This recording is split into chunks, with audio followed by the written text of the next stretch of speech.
ఈరోజు శాసనసభ నడిపినటువంటి ఈరోజు తెలంగాణ శాసనసభ అంతా కూడా ఏకపక్షంగా ఒకే సైడు నడపడం పట్ల మా తీవ్రమైన నిరసన తెలియజేస్తూ ఈరోజు సభ నుంచి వాకౌట్ చేసి మేము బయటకు రావడం జరిగింది.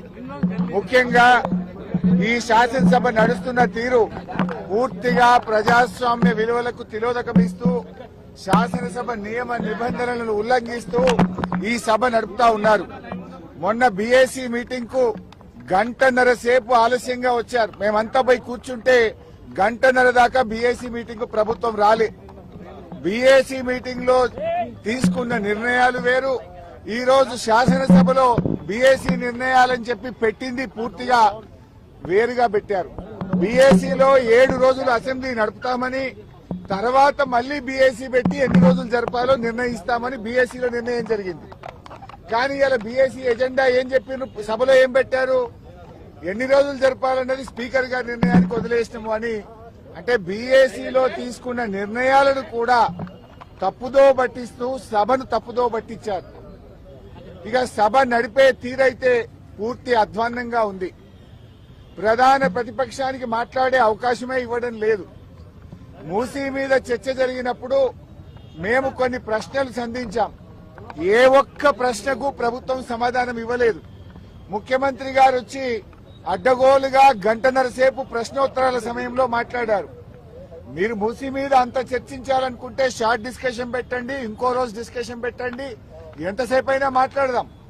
కానీ ఇక్కడ 10 క్వశ్చన్లు ఉన్నాయి, క్వశ్చన్ అవర్ ఉంది, ఇది సభ్యుల హక్కు, ఇది ఎక్కడిది అంటే ఆయన నోటికి హద్దే లేదు. ముఖ్యమంత్రి గారు అసెంబ్లీని బూతులమయం చేశాడు. ఆయన ఎన్ని బూతులు మాట్లాడినా, ఎంత అడ్డగోలుగా మాట్లాడినా స్పీకర్ గారు ఆయనను ఆపే ప్రయత్నం చేయరు.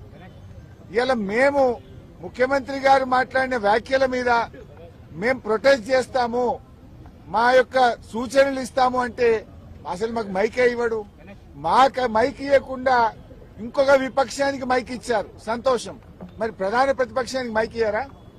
అంటే మీరు సభ ఏంది, బీఆర్ఎస్ పార్టీకి మైక్ ఇయ్యము, బీఆర్ఎస్ పార్టీ మాట్లాడొద్దు అనే పద్ధతి ఉంటే మరి మేము సభకు ఎందుకు రావాలి? పైగా మేము పోరాడి మైక్ తీసుకుంటే మీరు ముఖ్యమంత్రిని విమర్శించొద్దు అంటాడు. ఇది ఎక్కడి పద్ధతి? అంటే ఇలా రాహుల్ గాంధీ గారు పార్లమెంట్ లో ప్రధానమంత్రిని విమర్శిస్తలేరా? రాహుల్ గాంధీ గారు ప్రధానమంత్రి మీద మాట్లాడతలేరా? మరి మేము ముఖ్యమంత్రి మీద మాట్లాడకపోతే సభకు రావడం ఎందుకు? మేము ఏదైనా ప్రజా సమస్యలు, ప్రజల గురించి ప్రభుత్వాన్ని ప్రశ్నించడమే ప్రధాన ప్రతిపక్షం బాధ్యత. అసలు ముఖ్యమంత్రి గారు ఏం మాట్లాడింది? అలా మూసీ నది కంపు కంటే ముఖ్యమంత్రి గారి మాటల కంపు ఎక్కువైపోయి ఇలా మూసీ ప్రక్షాళన కంటే ముందు ముఖ్యమంత్రి గారి నోరు ప్రక్షాళన చేయాల్సిన అవసరం ఉంది. శాసనసభను ఆయన ఒక గాంధీ భవన్ గా, ఒక సిఎల్పి మీటింగ్ లాగా మార్చారు. శాసనసభలో ప్రతిపక్షాలు అడిగిన ప్రశ్నలకు ప్రభుత్వం సమాధానం చెప్తుందా? విపక్షాల మీద అదే సొల్లువాగుడు. బయట మాట్లాడిందే, గాంధీ భవన్ లో మాట్లాడిందో, సిఎల్పి మీటింగ్ లో మాట్లాడిందే, పబ్లిక్ మీటింగ్ లో మాట్లాడిన సొల్లువాగుడే అసెంబ్లీలో వాగుతారా? దీనికోసమైనా అసెంబ్లీ సమావేశాలు పెట్టింది. నేను సూటిగా అడిగిన, మూసీకి తెచ్చే నీళ్లు కాళేశ్వరంలోని మల్లన్న సాగర్ ప్రాజెక్టు నుంచే తెస్తున్నారా అని అడిగాను. సమాధానం లేదు. మూసీకి మేము వ్యతిరేకం కాదు, మూసీలో పేదల ఇండ్ల కూల్చివేతకు వ్యతిరేకం. ఆ పేదలకు 2013 చట్టం ప్రకారంగా డబ్బులు ఇచ్చారా? ఇస్తే వివరాలు చెప్పండి అని అడిగాం. ₹1 ఇవ్వలేదు. వాళ్ళ ఇండ్లు కూలగొట్టి కేసీఆర్ గారు కట్టించిన డబుల్ బెడ్రూమ్లు ఇచ్చి పంపించారు. మేమేమో బాధ్యతాయుతంగా పేదల పక్షాన, ప్రజల పక్షాన మేము మాట్లాడాం.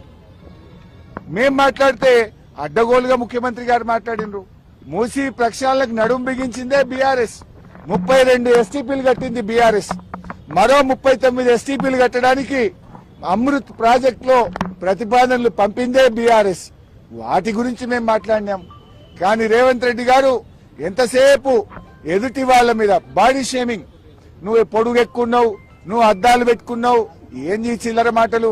నువ్వు ముఖ్యమంత్రివా, ఏమన్నా స్ట్రీట్ రౌడీవా? స్ట్రీట్ రౌడీలు కూడా నీకంటే మంచిగా మాట్లాడతారు.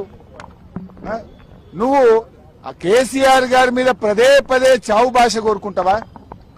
తెలంగాణ తెచ్చిన నాయకుడు, ప్రధాన ప్రతిపక్ష నాయకుడు, 10 ఏళ్లు ముఖ్యమంత్రిగా చేసిన కేసీఆర్ గారిని పట్టుకొని అడ్డగోలు మాటలు మాట్లాడతావు. నువ్వు ఒక తెలంగాణ ద్రోహివి, నువ్వు ఒక నీళ్ల ద్రోహివి. నువ్వు కేసీఆర్ గారి పట్ల అటువంటి భాష మాట్లాడడం చాలా తీవ్రంగా మేము ఖండిస్తా ఉన్నాం. రాహుల్ గాంధీ గారు పొద్దున్న లేస్తే రాజ్యాంగం చేతిలో పట్టుకొని తిరుగుతాడు. ఇక్కడేమో అసెంబ్లీలో రాజ్యాంగం ఖూనీ అవుతా ఉంది. ప్రధాన ప్రతిపక్షానికి మైకే ఇవ్వడం లేదు. అందువల్ల మేమందరం కూడా ఇక ఈ శాసనసభలో కూర్చున్నా వేస్ట్, మైక్ ఇవ్వకుండా ముఖ్యమంత్రిని తిట్టద్దంటాడు. స్పీకర్ గారు ఆన్ రికార్డ్ అక్కడ కూర్చొని మీరు ముఖ్యమంత్రి గారి మీద విమర్శ చేయొద్దు అంటాడు. అనొచ్చా అట్లా? స్పీకర్ ముఖ్యమంత్రి గారి మీద మీరు మాట్లాడితే మీ మైక్ ఇయ్యా కట్ చేస్తా అంటాడు. మరి మేము ఉండేందుకు అసెంబ్లీలా? స్పీకర్ గారి పక్షపాత వైఖరికి నిరసనగా ఈ శాసనసభ ఈ సెషన్ ను బీఆర్ఎస్ పార్టీ బహిష్కరించాలని నిర్ణయం తీసుకున్నది. స్పీకర్ గారు, మీరు సభలో అందరికీ సమాన హక్కులు కల్పించే బాధ్యత మీకు ఉంటది. మీరు మా దిక్కు చూడరు, మాకు మైక్ ఇయ్యరు. మేము ఒక అక్షరం మాట్లాడగానే మైక్ కట్ చేస్తారు. అంటే ముఖ్యమంత్రి గారు గంటన్నర మాట్లాడితే ఏముండదా? సభలో అందరికీ సమాన హక్కులు ఉంటాయి. ఆయన నోటికి అడ్డు అదుపు లేకుండా చిల్లర మాటలు వ్యంగ్యంగా అడ్డగోలుగా రేవంత్ రెడ్డి మాట్లాడితే నువ్వు ఆపే ప్రయత్నం చేయవు. అన్ని సత్యదూరమైన అబద్దాలు మాట్లాడితే దాన్ని నువ్వు మాట్లాడవు. ఇవాళ అవినీతి గురించి మాట్లాడుతుండు. అవినీతికి ఇవాళ రేవంత్ రెడ్డి గారు అడ్డాగా మార్చిండు. రాష్ట్రంలో ఎప్పుడు లేని ఇవాళ ఏ బిల్డింగ్ కు పర్మిషన్ రావాలన్నా, యూసీ ఇవ్వాలన్నా స్క్వేర్ ఫీట్ కు ఒక ఆర్ఆర్ ట్యాక్స్ పెట్టిండు. ఆర్ఆర్ ట్యాక్స్ పెట్టింది నువ్వు కాదా? హైదరాబాద్ లో ఏ బిల్డర్ని అడిగినా బిల్డరు చెప్తారు కదా, యూసీకి ఎంత తీసుకున్నావు, లేదా బిల్డింగ్ పర్మిషన్ కి ఎంత తీసుకున్నావు, ఫైనాన్స్ లో బిల్లులు రావాలంటే 30% కమిషన్, ల్యాండ్ కన్వర్షన్ కావాలంటే 30% కమిషన్. ఈయన ఇంకా పైగా అవినీతి గురించి మాట్లాడుతుండు. అసలు నీకు మాట్లాడే నైతికత ఉందా? ఈ రాష్ట్రాన్ని అవినీతిమయం చేసినావు. ఫైల్ కదలాలంటే ఒక రేట్, పని కావాలంటే ఒక రేట్, అన్నిటికీ అఫీషియల్ గా కరప్షన్ కు కూడా ధరలు నిర్ణయించిన నువ్వు మా గురించి మాట్లాడతావా? ఇవాళ ఈ ప్రభుత్వం యొక్క తీరును, శాసనసభ నడుస్తున్నటువంటి తీరు, స్పీకర్ గారి వ్యవహార శైలి ఇలా చాలా దారుణంగా ప్రజాస్వామ్య విలువలు పడిపోయే విధంగా ఉన్నాయి. మా గొంతు నొక్కుతా ఉన్నారు, మాకు మైకు ఇవ్వడం లేదు. సభలో ఏకపక్షంగా నడుస్తున్నటువంటి తీరుకు నిరసనగా, ఈ ప్రభుత్వానికి వైఖరికి, స్పీకర్ గారి వైఖరికి నిరసనగా ఈ శాసనసభ సమావేశాలను బీఆర్ఎస్ పార్టీ బాయ్కాట్ చేస్తుంది.